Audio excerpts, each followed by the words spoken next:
E aí, consagrada, como é que você tá? Seja muito bem-vinda à terceira aula da Jornada do Parto. Hoje nós vamos falar sobre as intervenções no parto e os riscos dessas intervenções para o seu bebê e para você. Essa já é a terceira aula da Jornada do Parto. E isso é uma jornada, ou seja, eu preciso que você assista às aulas, idealmente na sequência que eu preparei, para que você consiga organizar um conhecimento que de verdade vai fazer diferença para você na sua jornada do parto. Então, se você não assistiu às aulas anteriores, elas vão estar linkadas aqui embaixo desse vídeo. Na aula 1, eu ensinei para você sobre os 3 maiores inimigos do seu parto. 3 coisas que podem puxar o seu tapete e fazer você acabar perdendo o seu tão sonhado parto normal. Na segunda aula eu falei sobre sofrimento fetal. O que é isso e o que você pode fazer para prevenir que isso aconteça com seu bebê. Hoje é a terceira aula e a quarta e última aula vai ser na próxima segunda-feira às 8h30, onde eu vou te contar em que situação que você realmente precisa de uma cesárea. Quais são as situações em que a cesárea é necessária e que você vai acabar sim perdendo o seu parto. Se você não assistiu a primeira e a segunda aula, clica aqui na descrição do vídeo, vai lá e assiste, porque eu tenho certeza que esse conhecimento vai fazer muita diferença na sua história, na história do seu parto. Então o link vai estar aqui embaixo, tá? Para quem não se cadastrou na jornada do parto, é importante que você se cadastre. Por causa de que eu tô te falando isso? A gente vai sortear uma vaga para o Eu Te Ensino ao final da jornada do parto.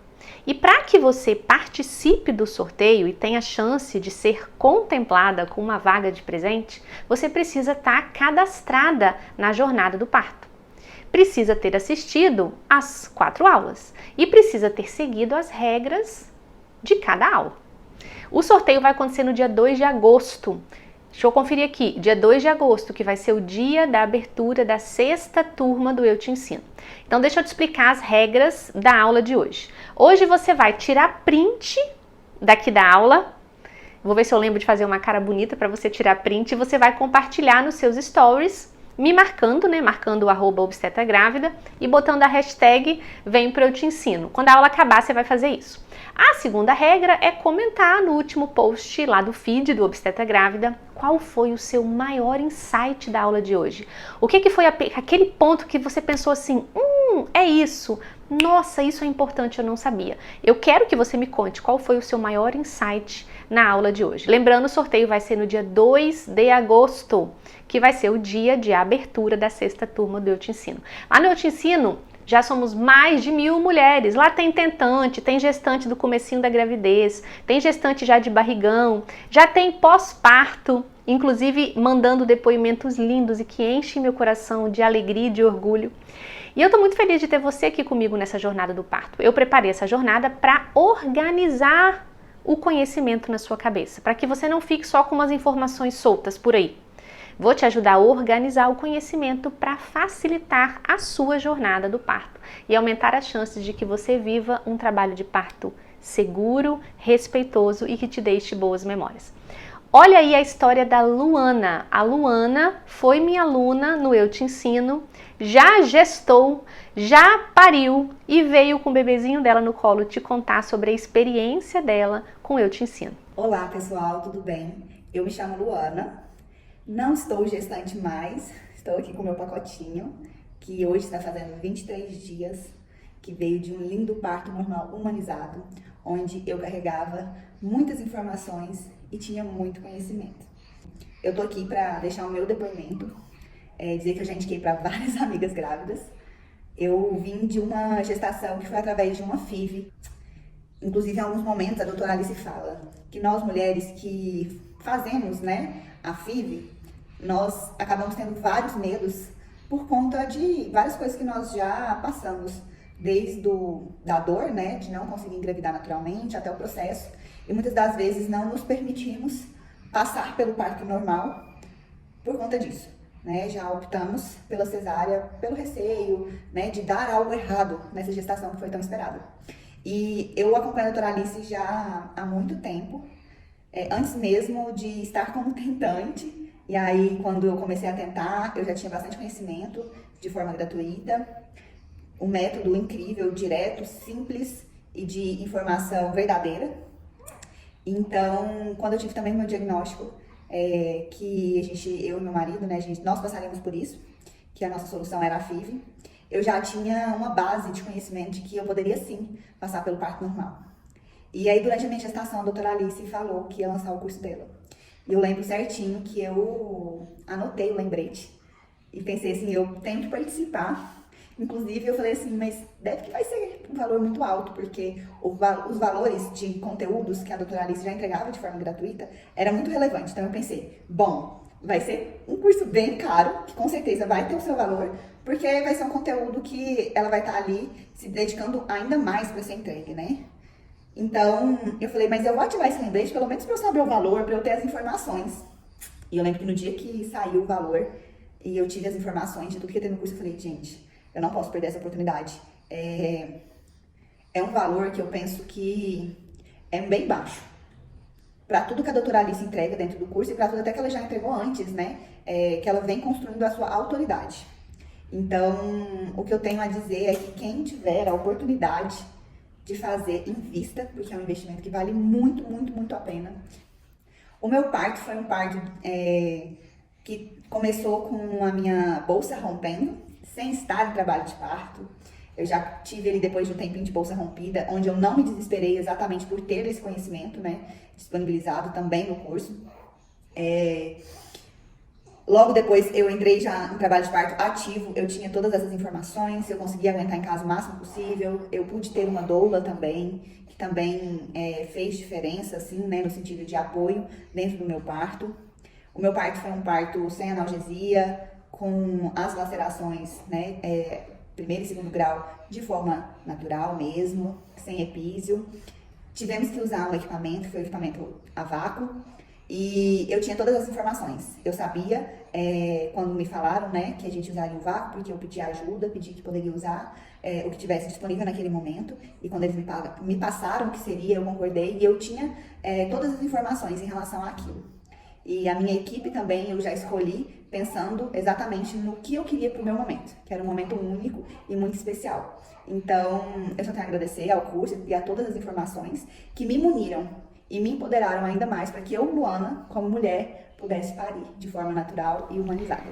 Eu quero poder contar a sua história aqui também. É maravilhoso ver como Eu Te Ensino tem feito diferença na vida das mulheres, na gestação dessas mulheres, no parto, na história que elas vão carregar para sempre no coração. Como eu sempre digo e repito, ninguém no mundo vai ter mais interesse, vai ter mais cuidado, vai ter mais capricho com a sua gravidez e com o seu parto do que você mesma.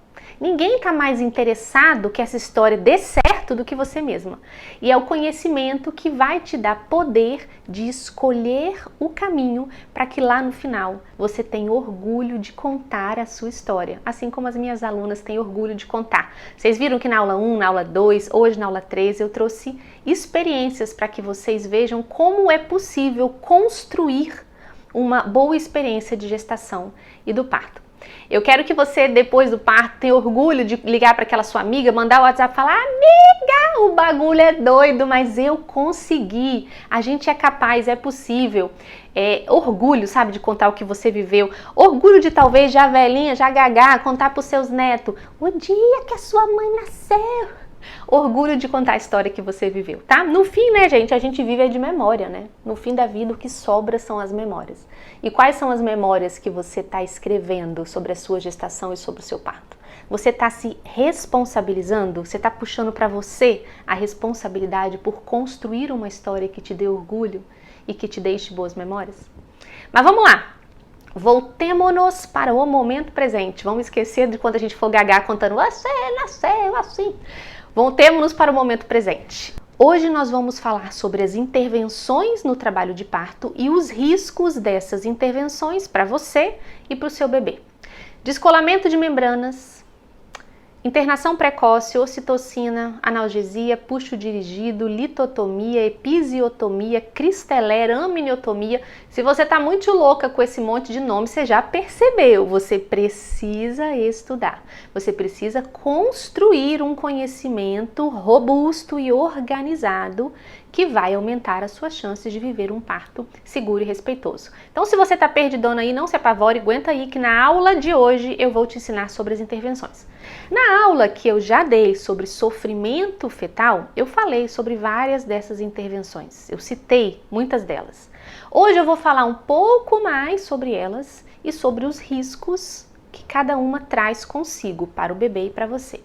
Presta atenção ao fato de que uma intervenção puxa a outra intervenção. E a soma disso pode ser especialmente perigosa para a saúde do seu bebê. Fique atenta. Vamos começar falando sobre o maior motivo de todas as intervenções no trabalho de parto. Você sabe qual que é? Você sabe o que mais estimula intervenção no trabalho de parto? A pressa. A pressa do obstetra que está atendendo o parto, a pressa da mulher em acabar aquilo logo. Digo mais, a pressa começa antes do trabalho de parto começar. A pressa começa lá no pré-natal, quando a primeira intervenção relacionada ao trabalho de parto acontece, o tal do descolamento de membranas. Toda mulher que está com 37, 38 semanas está procurando uma fórmula mágica de induzir o trabalho de parto espontaneamente. Adiantar, vambora. Não aguento mais essa barriga, não aguento mais esse bebê aqui dentro, eu quero dormir. Mal sabe ela que o negócio só vai piorar. Eu quero dormir, eu não consigo mais dormir, eu não consigo mais comer, eu não consigo mais respirar. Me ajuda, me ensina um jeito natural de induzir o trabalho de parto. Então a pressa começa desde antes do trabalho de parto de verdade começar. É lá nas consultas de pré-natal que no exame de toque vaginal sem necessidade, você vai ganhar um descolamento de membranas. Ou o obstetra vai te oferecer ou vai realizar sem ao menos te falar. Ou a mulher mais afoita, que já andou procurando umas informações soltas no Google, vai falar: doutor, tem como fazer o descolamento de membranas para ver se me ajuda a entrar em trabalho de parto mais rápido? Então, gestações saudáveis, mulheres saudáveis, bebês saudáveis estão sendo apressados. O parto está sendo apressado. Só que você está esquecendo de que um bebê saudável e que está maduro, ele vai entrar em trabalho de parto no momento certo. Se você está com 38 e não entrou em trabalho de parto, está tudo bem. Se você está com 40 e ainda não entrou em trabalho de parto, está tudo bem também. 50% das gestações passam de 40 semanas. Quando o seu bebê estiver maduro, ele vai deflagrar o trabalho de parto. Menos pressa, mais respeito ao tempo do bebê, mais respeito ao tempo da gestação, mais respeito à natureza. Essa é a base de ter um trabalho de parto mais respeitoso e mais seguro, sem pressa, respeito ao tempo da natureza. Aí você pensa assim, ó, mas gente, qual o mal de fazer um descolamento de membrana? Qual o problema? Eu vou lá com 38 semanas, o médico faz um descolamento, eu entro em trabalho de parto, o bebê nasce, pronto, tá tudo bem, acabou. Não. Descolamento de membranas pode provocar pródromos arrastadíssimos. E pródromos arrastadíssimos são desafiadores. Podem fazer você desistir do seu trabalho de parto. Ou podem provocar uma internação precoce, que é uma outra intervenção potencialmente perigosíssima para o trabalho de parto, e você já vai entender por quê. Além dos pródromos arrastados e da internação precoce, um descolamento de membranas que te provoca isso, uma internação precoce, vai acabar aumentando a chance de você sofrer outras intervenções, como ocitocina. Porque se você internou em pródromo de trabalho de parto, porque você já estava muito louca, vão usar ocitocina para estimular o seu trabalho de parto. E aí pode puxar todo o combo das outras intervenções. A analgesia, a perda da força nas pernas e o parto em litotomia, o puxo dirigido, o parto instrumental, aumenta o risco de sofrimento fetal e de má oxigenação do bebê. Todo aquele combo de intervenção que a gente tenta evitar.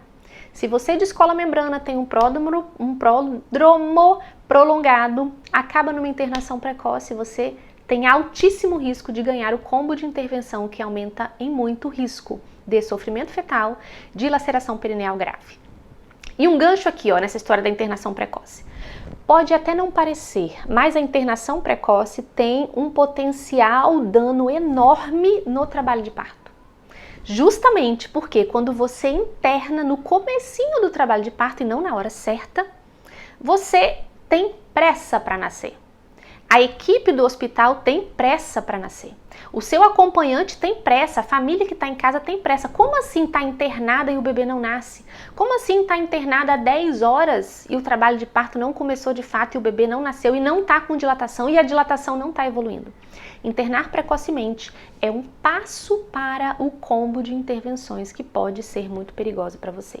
Então perceba, a hora certa de ir para o hospital é o primeiro passo para que você viva um trabalho de parto com menos intervenções. Percebeu que você precisa estudar também sobre as fases do trabalho de parto, qual é a hora certa de ir para o hospital, como reconhecer cada fase, como reconhecer a hora de ir para o hospital. É preciso construir um conhecimento robusto. Mas vamos focar aqui nas intervenções, tá?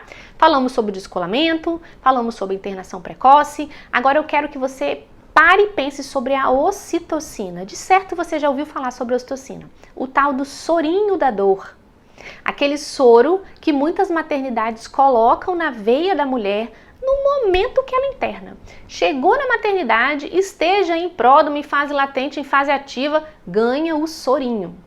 Isso é desnecessário e isso é potencialmente perigoso para o bebê, principalmente. Mas para a mulher também, você vai entender daqui a pouco. Então, o tal da ocitocina é um remédio usado na veia, uma ampola que a gente dilui no soro. Aquele soro é colocado na sua veia e fica ali gotejando. Essa substância estimula as contrações uterinas. A gente usa a ocitocina, por exemplo, para induzir o trabalho de parto numa mulher que já tem um colo maduro e que já está beirando 42 semanas, ou numa mulher que, por exemplo, rompeu a bolsa há muitas horas e o trabalho de parto não chegou e já tem um colo maduro. A ocitocina vai ajudar essa mulher a entrar em trabalho de parto. Então, sim, em muitos momentos ela traz o benefício que ela carrega. Mas lembre-se, toda intervenção carrega um potencial benefício e um potencial dano. Se você precisa de uma indução, então ela é muito bem-vinda, a ocitocina. Se você precisa de uma organização do trabalho de parto, depois de uma analgesia, por exemplo, que bagunçou todo o seu trabalho de parto, ela pode sim ser bem-vinda. Mas, se você já chegou na maternidade em trabalho de parto, se você já tem contrações eficientes, com algum ritmo, que estão pegando ritmo, para que usar a ocitocina? Se a gente usa ocitocina para todo mundo, a gente estimula contrações muito prolongadas, muito potentes e geralmente com um intervalo de tempo muito curto. E se você já assistiu a minha aula sobre sofrimento fetal, você sabe que isso pode ser muito perigoso para a oxigenação do bebê, porque é nos intervalos que o bebê recebe a maior quantidade de oxigênio durante o trabalho de parto. Se você soma o uso de ocitocina a uma má vigilância do bebê durante o trabalho de parto, você fecha o perigo máximo de sofrimento fetal, que é um hiperestímulo das contrações uterinas sem uma adequada vigilância fetal. Se o bebê estiver sofrendo alguma privação de oxigênio, ninguém está vendo. E é aí que a gente pode ter, de fato, complicações importantes para o bebê. Então perceba, a ocitocina, como qualquer outra intervenção, como a maioria das intervenções que eu vou citar hoje, ela tem um momento de oportunidade, mas ela não é para todo mundo em todos os momentos, de qualquer maneira, certo? A analgesia de parto, que é uma outra intervenção que eu quero explicar para vocês que também tem riscos e benefícios. Qual é o benefício? Diminui a dor. Ponto. A analgesia é uma intervenção de conforto. Ela vai diminuir a sensação dolorosa, a percepção da dor durante o trabalho de parto para aquela mulher.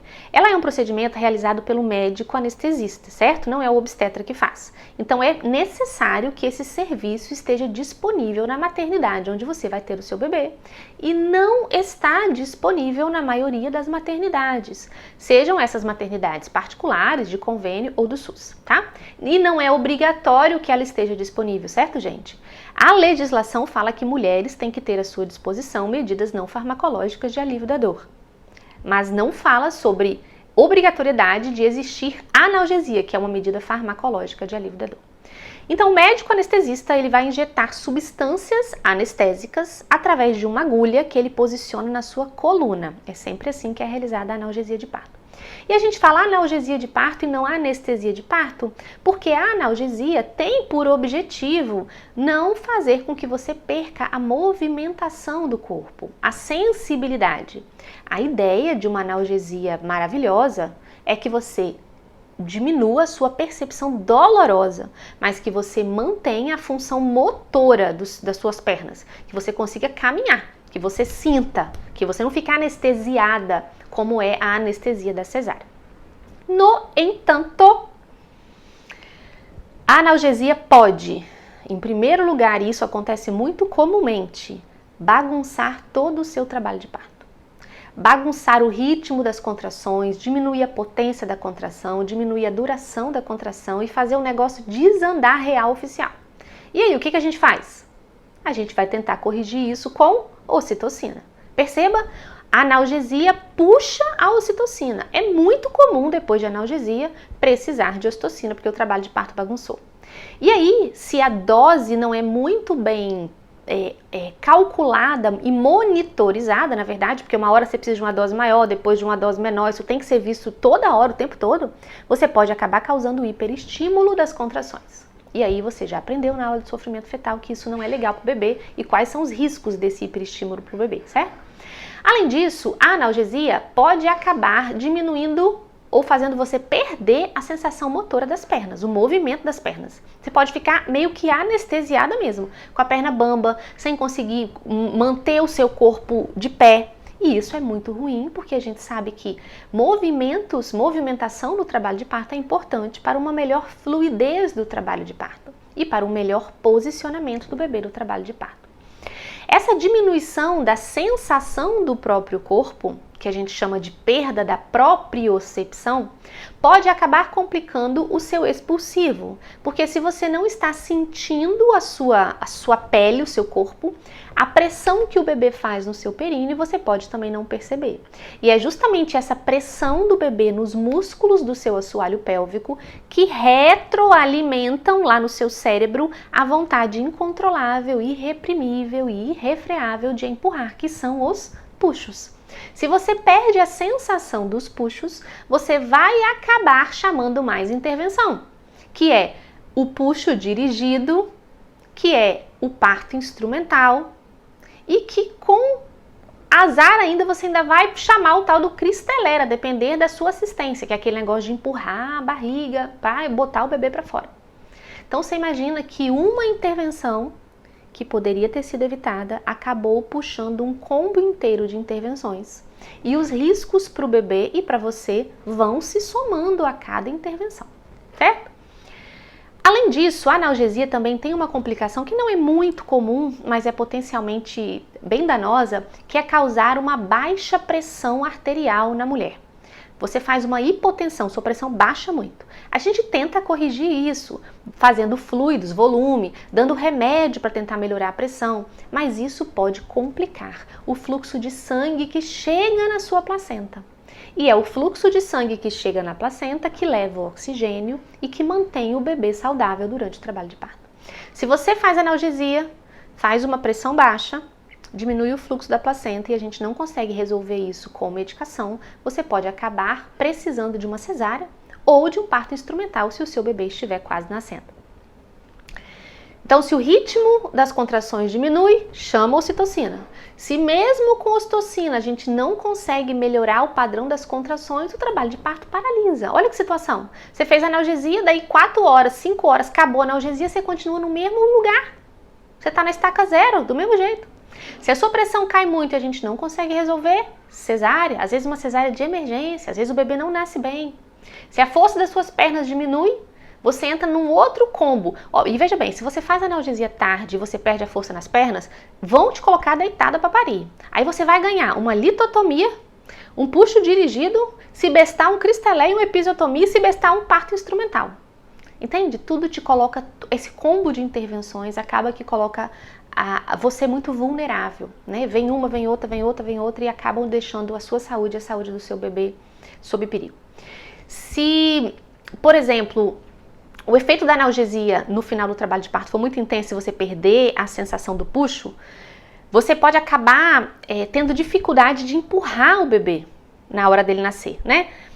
Não sei se todas vocês entendem o que é o tal do puxo dirigido. O tal do puxo dirigido é quando a gente manda a mulher empurrar, quando quem está em volta manda a mulher empurrar. Empurra, empurra, empurra, empurra, fecha a boca, não para, não para, não para.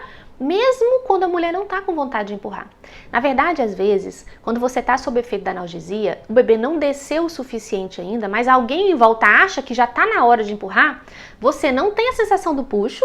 Primeiro, porque o bebê não desceu o suficiente, porque você também está com analgesia, você não sabe direito o que você tem que fazer. Todo mundo começa a falar na sua cabeça, mas você está fazendo a força errada, você não pode fazer assim, você tem que travar a boca, coloca o queixo no peito e empurra, empurra, empurra.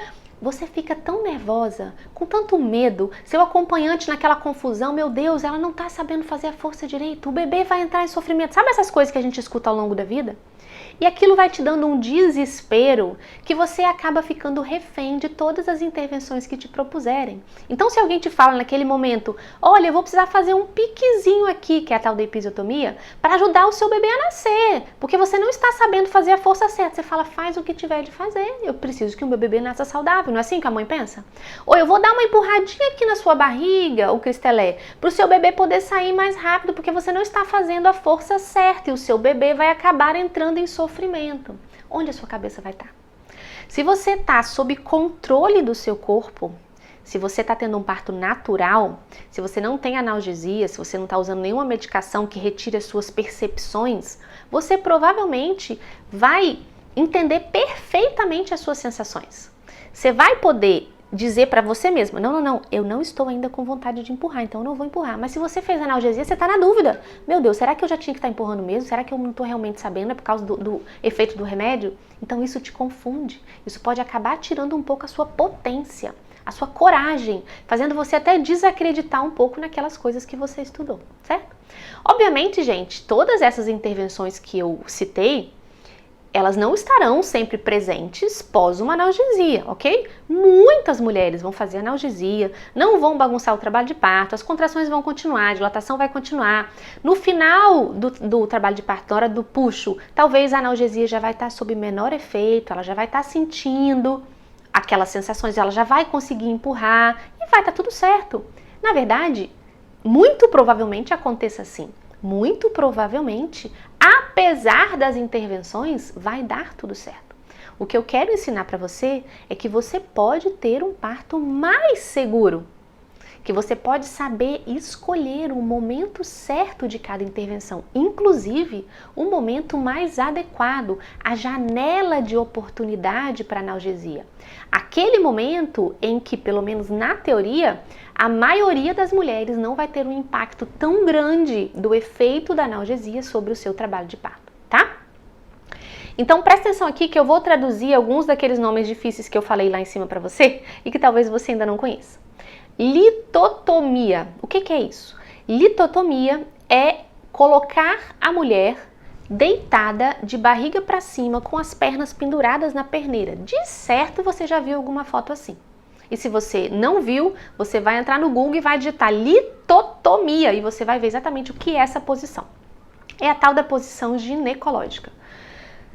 Aquelas mulheres que no trabalho de parto estão deitadas, com as pernas penduradas para cima. Veja bem como é que você fica nessa situação. Essa situação não é nem um pouco fisiológica. Ninguém tem muita capacidade, habilidade de empurrar nessa posição. Isso é antifisiológico, né?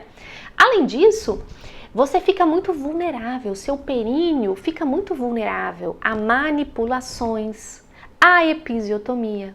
Você fica muito vulnerável ao puxo dirigido, porque você está meio perdida, você não está entendendo como é que faz aquele negócio.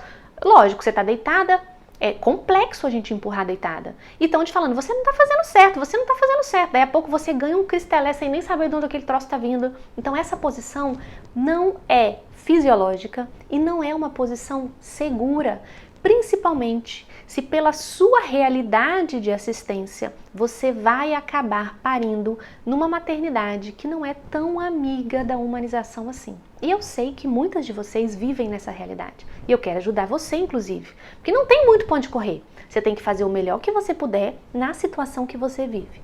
Então, se você vai para esse tipo de serviço, não se coloque nessa posição. Brigue para parir na posição que for mais confortável para você. De cócoras. Gente, uma banqueta de parto. Quase tudo quanto é maternidade tem uma banqueta de parto. É uma posição relativamente confortável, protege um pouco você, porque seu períneo fica lá para baixo, meio escondido, você não está tão vulnerável, te protege mais da episiotomia, te protege mais do Cristeler, sabe? Então é uma maneira, é uma certa barreira de proteção contra algumas manobras violentas no trabalho de parto, principalmente para você que vai para a boca do lobo. E eu sei que essa é a realidade de muitas de vocês. Além dessas coisas, ficar deitada de barriga para baixo, aperta o seu osso sacro, que é um osso que a gente tem embaixo, a base da coluna. E é muito importante que esse osso se movimente para a saída do bebê. Se você está deitada em cima dele, você atrapalha um pouco a saída do bebê. Essa posição não é fisiológica para o trabalho de parto.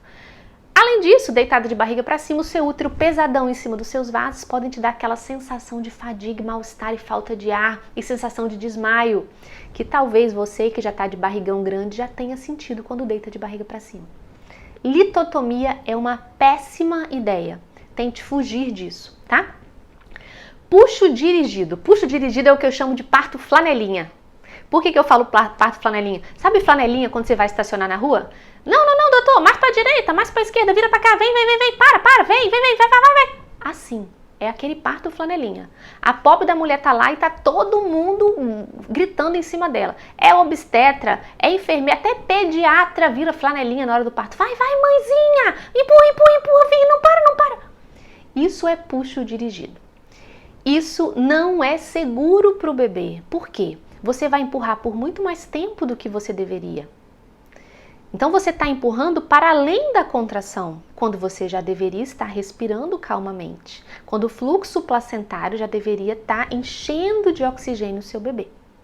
Além disso, quando você empurra exageradamente, você pode provocar um nascimento muito rápido da cabeça, o que pode sim aumentar o risco de você ter lacerações mais graves no trabalho de parto. Diga não ao puxo dirigido. Se você está comandando o seu trabalho de parto, se você está sentindo as coisas, não, eu só vou empurrar quando eu tiver vontade. Não, eu não estou com contração agora, eu não quero empurrar. Você pode falar isso, tá? E fale isso para o seu acompanhante também, porque ele também deve ser uma barreira contra essas orientações exageradas. Então, ela não está com vontade de empurrar. Quando vier a contração, ela vai empurrar, tá? E é nesse momento que muitas vezes vem aquela história de quem está atendendo o parto. Você não está fazendo a força direito. E aí começa o desespero da mãe. E aí começa o desespero do acompanhante. Meu Deus, eu não estou fazendo a força direito. Meu Deus, meu bebê vai sofrer. Gente, entenda uma coisa. A natureza é sábia. Num parto natural, sem analgesia, você sabe perfeitamente como empurrar. Que hora empurrar. Que hora parar de empurrar. Acredite na sua capacidade, acredite no seu corpo, tá? A tal da episiotomia.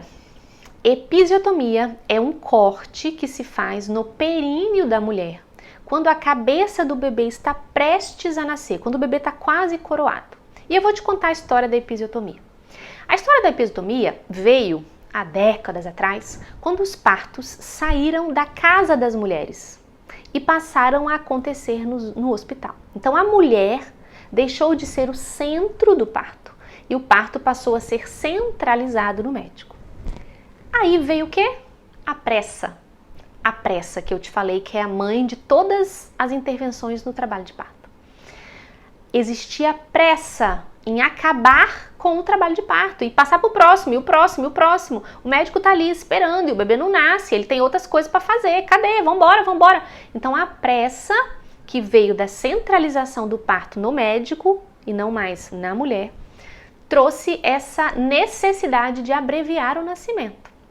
Além do que, começaram a perceber, os médicos, que aquelas mulheres estavam tendo bebês nascidos em situação ruim, bebês que não nasciam bem, e os períneos daquelas mulheres estavam ficando explodidos. Então veja bem, elas deixaram de parir em casa, vieram parir no hospital. O parto começou a ser cheio de intervenção. Ocitocina, contração pocando uma em cima da outra, puxo dirigido, parto flanelinha, empurra, não para. A mulher deitada, de barriga para cima, com as pernas na perneira, o médico lá na frente esperando, alguém empurrando a barriga dela para o bebê nascer rápido. Tudo aquilo começou a trazer maus desfechos. Os bebês estavam nascendo mal e as mulheres estavam tendo lesões perineais muito graves. E aí um médico falou assim, não, peraí, vamos cortar o períneo das mulheres, porque aí o bebê vai nascer mais rápido e a mulher vai ter menos lesão no períneo, vai parar de ter laceração de 4º grau, como a gente está tendo muito. E aí começaram a fazer episiotomia. E perceberam o quê? Que sim, os períneos estavam ficando menos lesados, ou seja, tinha a lesão da episiotomia, que é uma laceração de 2º grau para quem já estudou um pouquinho. Mas aquela lesão de 4º grau, 3º grau muito grave, diminuiu a incidência. E os bebês estavam nascendo um pouco melhores. Gente, isso é verdade, tá? E aí começaram a fazer episiotomia para todo mundo. Aquele parto extremamente intervencionista, que era centrado no médico, ocitocina para todo mundo parindo em litotomia, todo mundo com puxo dirigido, todo mundo com cristeler, episiotomia, o bebê nascia, o médico dava os pontos e ponto final. Só que aí, em determinado momento, a gente começou a tentar pensar mais na fisiologia. Não, tem alguma coisa errada, né? A gente está intervindo demais num processo que antes era natural, que acontecia na casa da mulher, com parteiras. Entendemos que a presença do médico veio trazer mais segurança no parto. Veio trazer mais segurança para as intercorrências que podem acontecer. Mas nós estamos causando mal. Peraí, vamos rever isso aqui. E aí a gente começou a perceber que quando a gente voltava para as origens, deixava as mulheres parirem na posição que elas queriam, parava de usar tanta ocitocina, tinha mais calma de esperar o processo diminuir a pressa. Quando a gente começava a deixar a mulher empurrar no momento que ela queria empurrar e não ficar fazendo puxo dirigido. Quando a gente parava de fazer cristelere e apertar a barriga para os meninos nascerem feito um foguete, quando a gente parou de fazer isso, a gente começou a perceber que as lacerações existiam, sim, mas que elas não eram graves. Que elas recuperavam muito bem, muito melhor do que a episiotomia, inclusive, com menos risco de sangramento, com menos risco de infecção, com menos fibrose, menos dor pós-relação e que, inclusive, muitos períneos não se laceravam ou tinham lacerações muito menos profundas do que a lesão causada pelo bisturi do médico, pela episiotomia, que é uma laceração de 2º grau. E aí percebemos que os bebês também estavam nascendo muito bem, apesar de ninguém estar fazendo episiotomia, ou da gente ter diminuído, na verdade, muito. Quem dera ninguém fizesse, né? Mas termos diminuído muito a quantidade de episiotomias que fazíamos. E aí, voltando às origens, a gente começou a perceber que, num parto respeitoso, a episiotomia é muito danosa. Ela é sempre uma lesão grave, de 2º grau, profunda, pega a musculatura, corta contra as fibras musculares, então isso sangra muito mais porque eu corto um monte de veia, de vaso sanguíneo. A cicatrização é mais complexa porque eu corto as fibras no meio, contra a fibra muscular. A chance de ter uma hemorragia, um hematoma é muito maior porque eu corto muito mais vaso sanguíneo do que quando aquilo lacera de maneira espontânea e vai respeitando as estruturas musculares do períneo da mulher. E chegamos à conclusão, há muitos anos inclusive, de que episiotomia não protege o períneo, que episiotomia não ajuda o bebê a nascer com Apgar melhor, a nascer melhor. Então, há muitos anos, a Organização Mundial de Saúde, inclusive, já recomenda que não se deve realizar episiotomia rotineiramente nos trabalhos de parto. Nem para pacientes que estão tendo o primeiro bebê, nem para pacientes que têm bebês grandes. Então, episiotomia não é uma intervenção que cabe hoje num processo de trabalho de parto respeitoso.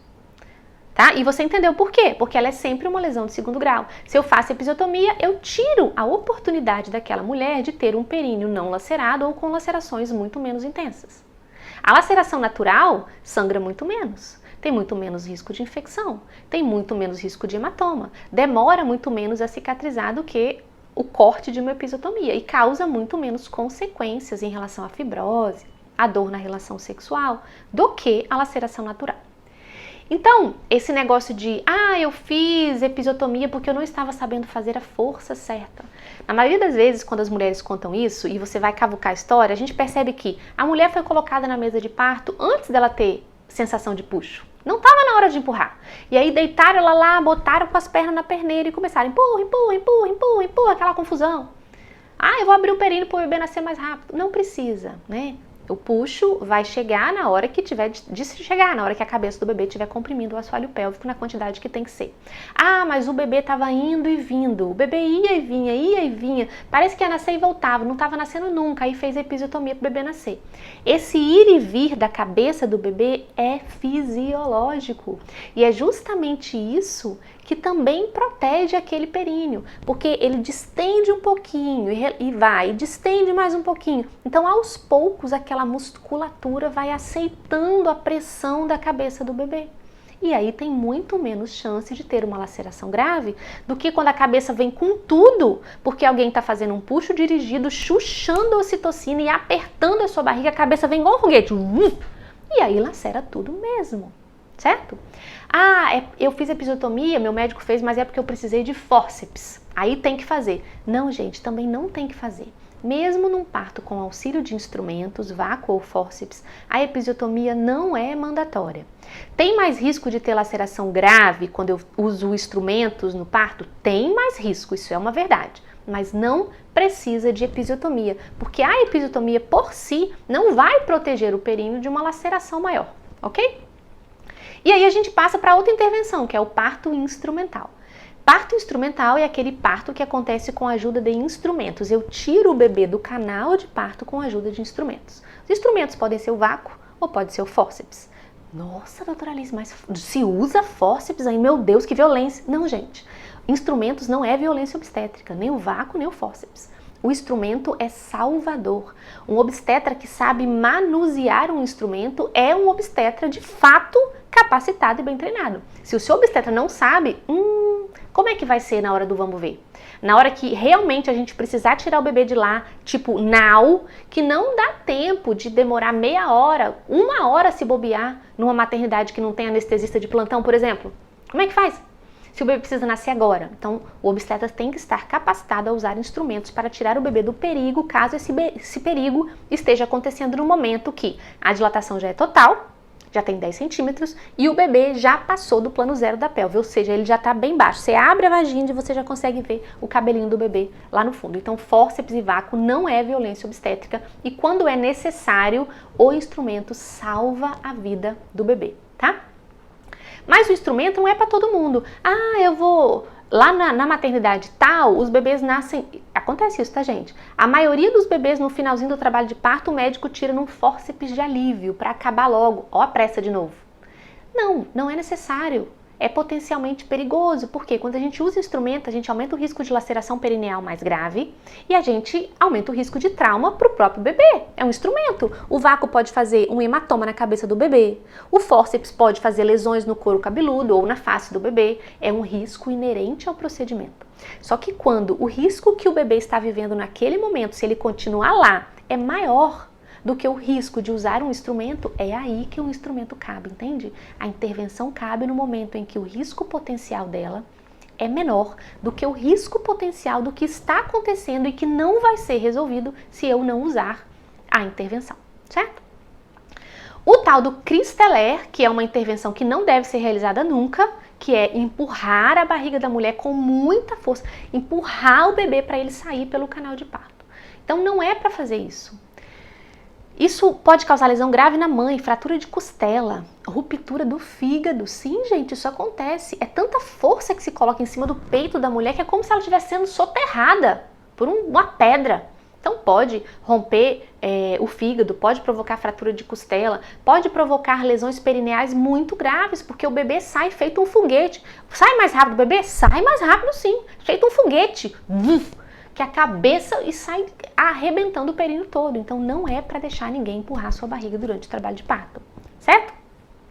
Lá na aula de sofrimento fetal eu falei sobre isso, tá? Eu ensinei lá que, se você não assistiu, você assista. Eu ensinei que, e eu fiz muita questão de frisar isso com vocês, o parto normal é seguro.